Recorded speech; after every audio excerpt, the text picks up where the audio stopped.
Bonjour à tous les amis, très heureux de vous retrouver pour cette nouvelle vidéo. On va parler contrôleur.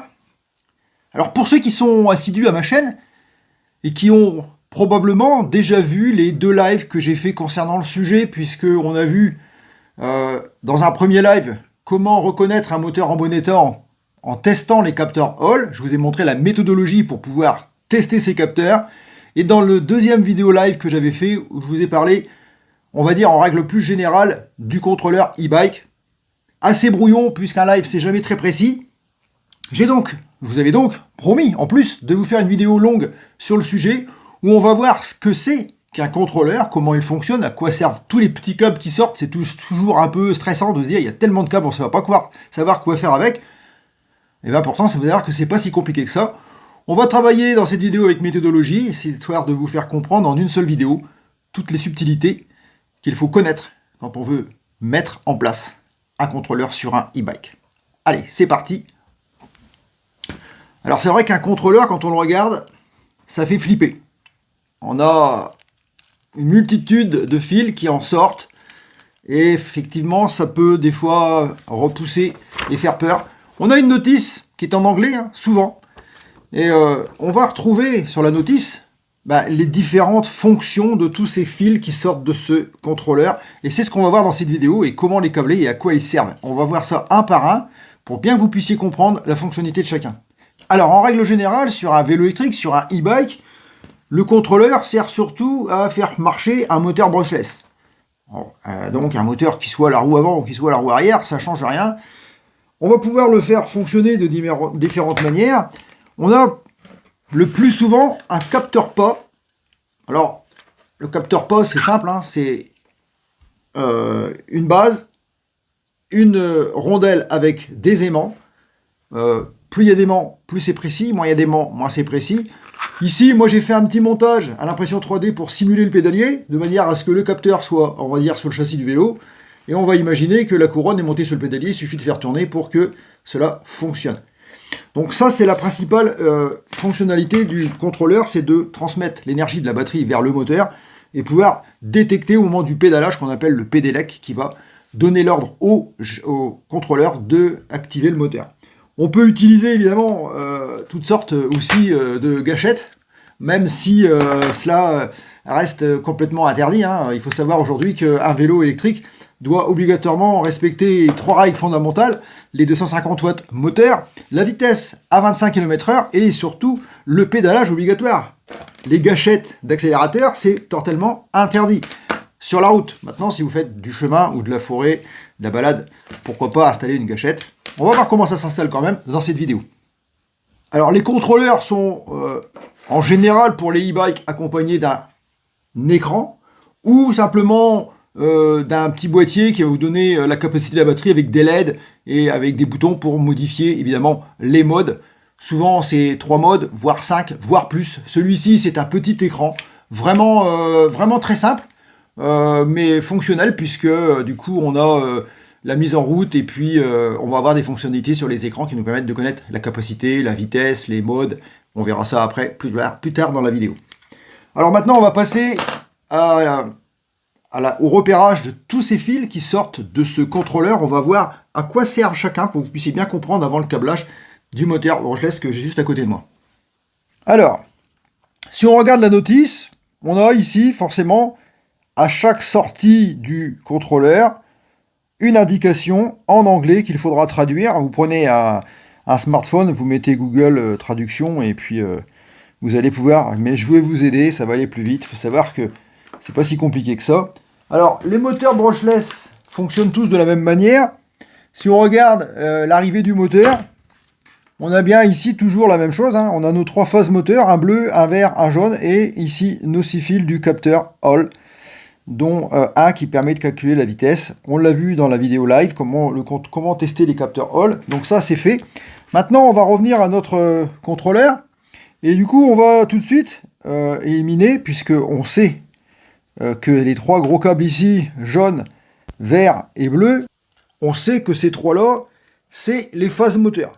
Donc c'est facile, il suffit simplement de les connecter. Donc le bleu avec le bleu, le vert avec le vert et le jaune, eh bien avec le jaune, hein, tout simplement. On ne peut pas se tromper, c'est vraiment pas compliqué. Là, il n'y a aucune erreur possible. Ensuite, on a, qui vient du moteur, la fiche des capteurs Hall. On va la reconnaître, puisque celle-ci, il ne faut pas se tromper, hein. Il n'y en a qu'une. 6 bornes. 6 bornes. Il ne faut pas se tromper de sens. On l'emboîte.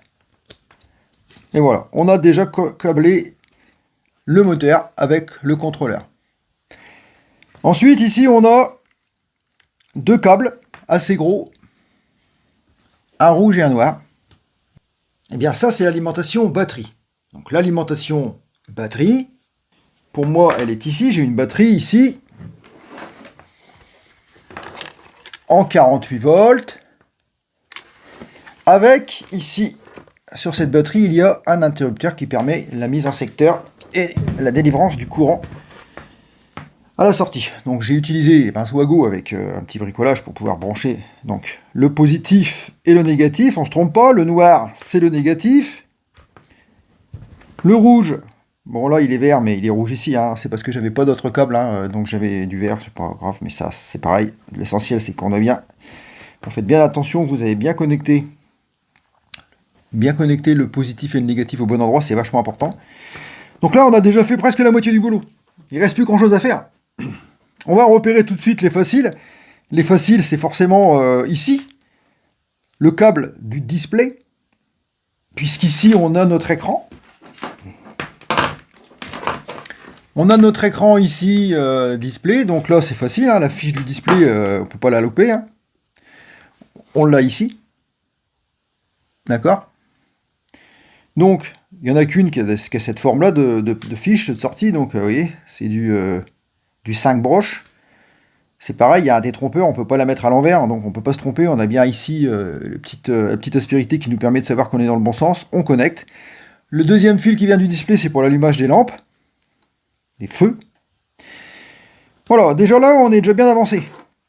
Ça, c'est ce qu'on appelle le plus VCC, c'est-à-dire, si vous enlevez ça, il n'y a plus rien qui marche. C'est-à-dire que là, on va dire que c'est la mise sous tension. Ça permet de mettre en tension via le bouton ici de mise en marche du display, de mettre en marche le contrôleur.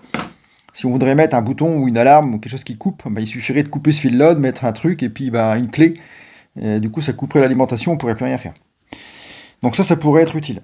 Donc le display, il est mis. On va l'enlever, on va le mettre par ici. Voilà. Alors qu'est-ce qu'il nous reste? Il nous reste encore quelques bricoles. Dans les fils importants, il nous reste ici les 2 fils verts. Ici, vert et ici. Ça, c'est ce qu'on appelle les fils d'apprentissage. Alors, ça sert à quoi?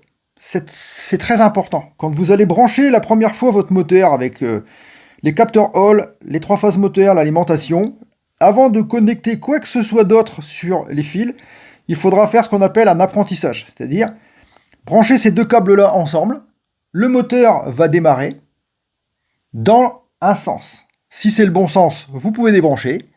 Si ce n'est pas le bon sens de rotation, il suffira de débrancher et de rebrancher. Le moteur va s'inverser et ce sera du coup le bon sens. Vous n'aurez plus qu'à le défaire et couper l'alimentation pour pouvoir continuer les opérations. Donc là, on ne va pas le faire puisque pour moi, c'est déjà fait. J'ai déjà testé mon moteur, donc on va les éliminer, on va les mettre par ici pour pas qu'ils nous gênent. Qu'est-ce qu'il nous reste d'autre? Ici, on va voir qu'ici, on a 2 fils qui sont montés en parallèle. Ça, c'est pour les freins. Voilà, c'est les capteurs de frein. Les 2 freins avant, sur les poignées, sur les cocottes, vous avez des contacts. Ça permet de faire couper le contrôleur dès qu'on touche le frein. Ça arrête tout de suite la motorisation du moteur. Ça, c'est aussi important de les utiliser. Alors, qu'est-ce qu'il nous reste? Il nous reste plus grand-chose, hein. Il nous reste quoi ici? Il nous reste la fiche qui permet d'alimenter les feux. Donc l'alimentation pour la lumière, avant-arrière. Facile. Et ensuite, il n'en reste plus que 2. Normalement, il doit rester 3. Voilà, il en reste 3. Il reste donc le fameux capteur pas, qui permet d'aller donc au pédalier, qui va donc lui donner l'instruction au contrôleur de faire démarrer le moteur. Alors, il faut savoir que le contrôleur, le capteur pas fonctionne avec le neutre. On a bien ici sur ce câble un bleu, un rouge, un noir.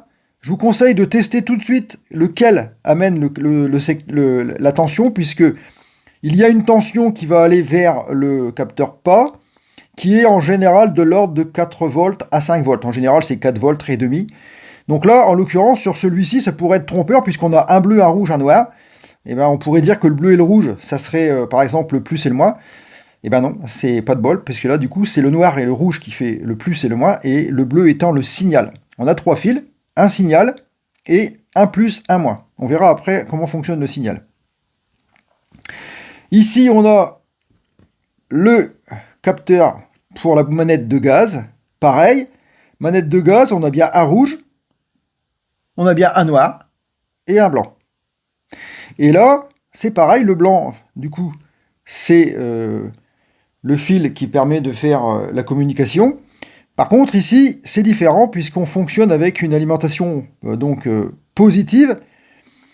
La gâchette, au repos, si vous la testez, doit vous donner une tension de quelque chose qui doit faire moins d'1 volt. En général, 0,7, 0,8 volts. Et quand elle est actionnée à fond, elle doit donner la tension que le contrôleur donne, c'est-à-dire en général 4 volts 5, 4 volts 6 environ. Ça veut dire que du coup, la gâchette est fonctionnelle. Plus vous allez envoyer de courant dans le signal, plus le moteur va tourner vite, plus le contrôleur va comprendre qu'il faut accélérer. Ici, on a le dernier, et on a fini, vous voyez, ça a été très vite. Le dernier, c'est la régénération, c'est-à-dire ce qu'on appelle le frein moteur. C'est-à-dire que ça, c'est à utiliser si vous avez un moteur direct drive. Moi, pour le cas ici, c'est un moteur à engrenage, donc c'est un moteur brushless, mais réducté. Ça veut dire qu'on a des engrenages à l'intérieur, et du coup, on a une roue libre. Il tourne dans un sens avec la poussée du moteur, et on l'utilise en vélo normal. On n'a pas du tout de traînée ou de résistance moteur, puisque il est en roue libre. Donc moi, je ne pourrais pas, sur ce vélo, utiliser la régénération. Mais si vous avez un moteur direct drive, c'est-à-dire sans réduction, c'est-à-dire sans engrenage, vous pourrez très bien l'utiliser, ce qui vous donnera, du coup, la régénération de courant dans les descentes, dans les freinages. Du coup, ça vous permettra d'optimiser et d'augmenter la capacité de votre batterie. Alors, maintenant qu'on a connecté les éléments, on va pouvoir... avant de mettre en route, puisqu'on va considérer qu'on a déjà fait l'apprentissage avec le câble vert, ça on en a parlé juste avant, on va pouvoir connecter ici la manette de gaz pour tester le moteur. Donc on cherche la manette de gaz, et là je vais vous montrer un petit astuce, parce que moi j'ai eu le tour sur ce contrôleur. Ici on a rouge,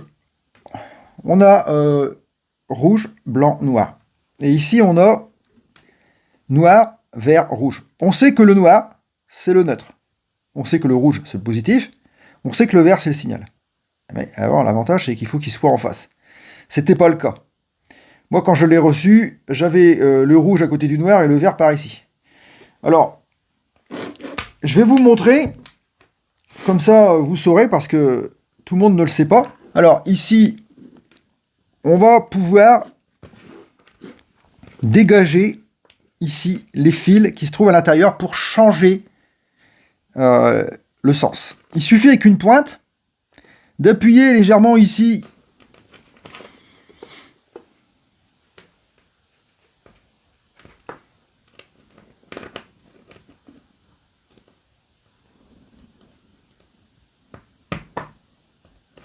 voilà, je l'ai fait avec le rouge, voilà. On peut sortir, il ne faut pas le faire 36 millions de fois non plus, parce que si on le fait trop de fois, après, évidemment, ça a du mal à sortir. Donc on peut sortir le fil, et on peut le remettre dans un autre trou, tout simplement, en repérant qu'on le mette dans le bon sens. Il suffit de le renfiler dedans, et de le remboîter. Voilà. Et là, c'est renclenché parfaitement. Et là, du coup, maintenant, on peut le connecter, on ne se trompe pas, on sait que c'est la gâchette, donc c'est des gaz. On sait que les gaz, c'est ici. Donc, on va aller brancher ici, dans le bon sens, les gaz. Voilà, donc les gaz sont branchés. Le display est ici. L'alimentation est connectée. Voilà, on vérifie tout avant d'appuyer sur le bouton, et on n'a plus qu'à appuyer ici sur le bouton de la batterie pour mettre en route, et appuyer sur le display pour démarrer. Voilà, et on obtient directement les informations sur le display qui sont ce qu'ils sont. Hein. Selon les displays que vous aurez des informations différentes. On a des écrans, on peut changer, on peut avoir les kilométrages, on peut avoir... ici, on a les modes. Enfin bref, c'est pas le sujet de la vidéo. Ici, on a donc... Voilà, je suis en mode 2, je vais me mettre en mode 1, parce que comme je suis à l'établi, et là, on entend... Vous entendez que le moteur tourne. Je vais même vous le faire voir.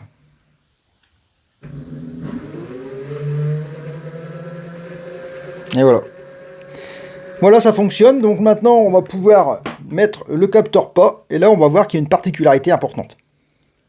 Alors donc, pour le capteur pas, il existe, on va dire, deux modèles de capteur pas. On a les modèles qui utilisent comme signal le neutre et ceux qui utilisent le plus. Et moi, pour le coup, celui-ci, il était bien. Je l'ai commandé sur Amazon et ben, j'ai pas eu de chance. Il commande... Du coup, le positif, c'est dans le signal. Donc, il envoie un signal positif et non un signal négatif, sauf que mon contrôleur, lui, reçoit un signal négatif. Donc, c'est un vrai problème. Et il y a une méthodologie qui permet justement, je vous en ai parlé dans la vidéo live, que il est possible de tromper ce système, c'est-à-dire d'inverser la polarité de la réception du signal. Alors, j'ai fait un montage ici. Vous allez voir que le montage, il est quand même assez compliqué, mais pas tellement. On a ici un transistor NPN. Alors, vous pouvez prendre n'importe lesquels. Hein. Moi, je vous donnerai la référence dans la vidéo de celui que moi j'ai utilisé. Le transistor NPN va agir comme une sorte d'interrupteur, puisque on va avoir d'un côté, alors si on reprend notre contrôleur et qu'on reprend ici notre signal pas, notre signal pas qui est ici. Dans notre signal pas ici, on a bien un noir, un rouge, et ça on sait que c'est l'alimentation, c'est-à-dire que c'est le positif et le négatif, et on a un bleu, on sait que c'est le signal. Alors, déjà ce qu'on veut, c'est que le signal rentre. Donc ici on a notre transistor. On va le scotcher ici à l'établi, le transistor, dans le bon sens, pour que vous puissiez bien comprendre. Ici, on a donc le positif. Attends, je dis des bêtises. Non, on a le négatif qui rentre ici dans le transistor. C'est des fils rouges, mais c'est trompeur. En fait, il faut prendre celui-ci comme repère. C'est du noir. Le noir, donc, le négatif va rentrer ici, directement dans le noir du contrôleur, qui vient du contrôleur, donc on sait que c'est le négatif, on alimente donc le négatif ici sur le transistor. Ici, donc ça c'est évidemment, ça c'est la bande qui vient se brancher, ici. On verra sur un schéma après comment ça fonctionne, et vous verrez le schéma, vous allez mieux comprendre. Ça je peux le connecter tout de suite, puisque ça va au capteur pas. Voilà. Alors, ensuite, ici, on va avoir, donc là, c'est le rouge du milieu, donc c'est le positif qui est rouge ici, qui va lui se connecter forcément ici au positif qui vient du contrôleur. Il ne nous reste plus que le signal. Et le signal qu'on veut renvoyer au contrôleur, c'est celui qui sort du transistor, donc ici, sur la patte de gauche du transistor, quand on a le plat devant nous. Il suffit de brancher ici, voilà. Alors, qu'est-ce qui se passe? En réalité, qu'est-ce qui se passe? On a le positif qui court directement au contrôleur. On a le négatif qui rentre dans le transistor, par la patte de droite. C'est-à-dire, il rentre ici. On a ici le signal qui vient du contrôleur qui rentre dans la patte du milieu. Et dans la patte de gauche, on a le signal qui sort du transistor et qui va au contrôleur. Ce qui se passe, c'est qu'à chaque fois que le contrôleur, l'impulsion, à chaque fois qu'il va donner une impulsion, l'impulsion va arriver ici. Va agir sur le transistor, ouvrir un circuit, qui libère du négatif vers le contrôleur pas. Et du coup, on a inversé, c'est-à-dire que là, maintenant, on a un signal négatif ici, alors qu'ici, on a un signal positif. Magique. Vous verrez sur le schéma, vous comprendrez mieux. Alors, quand on regarde le schéma, on a bien notre transistor NPN, notre contrôleur à droite, notre contrôleur pas à gauche. On a le positif qui court directement au capteur pas, le négatif qui alimente la patte de droite et le capteur pas. Facile. Ensuite, on a le signal du capteur pas qui vient sur la patte du milieu et le signal du contrôleur qui vient sur la patte de gauche, tout simplement. Et voilà, c'est affaire classée. Alors, j'ai remis le système en route. Maintenant, je prends mon simulateur de pédalier. Voilà, je le tiens comme ça, je mets mes doigts ici pour éviter que ça se touche trop près ici. Je n'ai plus qu'à faire tourner le pédalier. Voilà. Et là, on entend que le moteur tourne. Tout simplement avec le pédalage. Que je pédale plus vite ou moins vite, ça ne change rien. J'ai toujours le moteur qui tourne à la même vitesse puisque je suis sur le mode 1. Quand j'arrête de pédaler, le moteur s'arrête.